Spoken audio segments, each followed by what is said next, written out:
এ বিষয়ে বিস্তারিত জানাতে নাটোর থেকে যোগ দিচ্ছেন নাজমুল হাসান। নাজমুল, নারীকে ধর্ষণের ঘটনায় গ্রেপ্তারকৃত আসামিরা কোনো ধরনের জবানবন্দি দিয়েছে কিনা, আর হাসপাতাল কর্তৃপক্ষ আসলে এ বিষয়ে কি বলছে? ধন্যবাদ আতিফা। আমি এখন দাঁড়িয়ে রয়েছি নাটোর সদর থানার চত্বরে।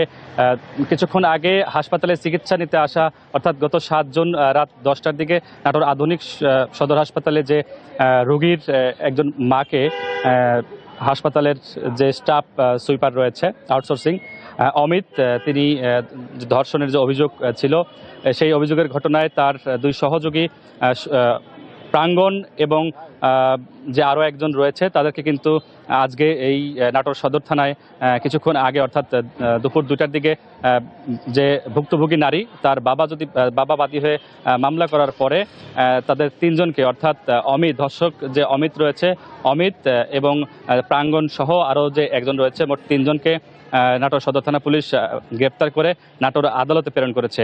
পাশাপাশি নাটোর আধুনিক সদর হাসপাতালের কর্তৃপক্ষ কিন্তু ব্যাপকভাবে এই ঘটনাটি ধামাচাপা দেওয়ার চেষ্টা করেছেন। তারা গণমাধ্যম কর্মীদের সাথে কোনো ধরনের কথাও বলতে চাননি।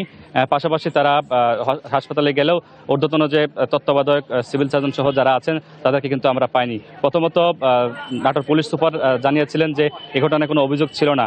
পরে আজকে দুপুর 2টায় ভুক্তভোগী নারীর বাবা বাদী হয়ে নাটোর আধুনিক সদর হাসপাতালে একটি ধর্ষণ মামলা দায়ের করলে ধর্ষক সহ ধর্ষকের যে সহযোগী 2 জন যারা ভিডিও ধারণ করছিল, ভিডিও ধারণের পর যে নারীকে ব্ল্যাকমেল করছিল, আবারও ধর্ষণের চেষ্টা, তাদের 3 জনকেই গ্রেপ্তার করে আজকে আদালতে প্রেরণ করা হয়েছে।